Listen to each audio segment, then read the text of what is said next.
In this video, I'm gonna teach you how to remove maintenance light on your Toyota Corolla. It's a very easy process, so make sure to follow along.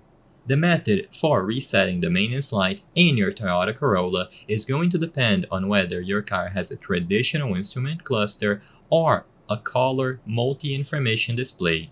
So, here's how to handle both. For Corollas with a traditional instrument cluster, all that you have to do is insert your key into the ignition and turn it on to the on position, but don't start the engine. With the key into the ignition turned to the on position, locate the trip reset button near the odometer and press and hold it. Now, do all of the following steps while holding down on this button. Keep holding the button until trip A appears on the central screen. With trip A displayed, turn the key back to the off position and don't let go of the button. While still holding it, turn the key back to the on position and once more continue holding it for 10 seconds or until the miles on the odometer flash 0.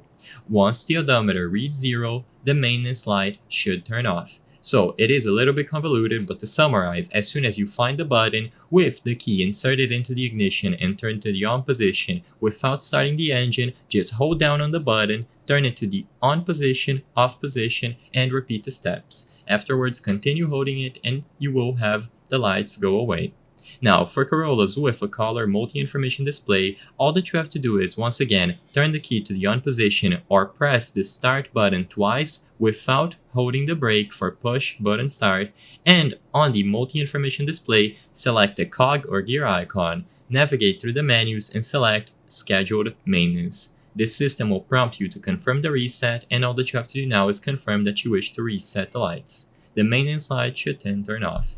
I hope I was able to help you on how to remove maintenance light on your Toyota Corolla.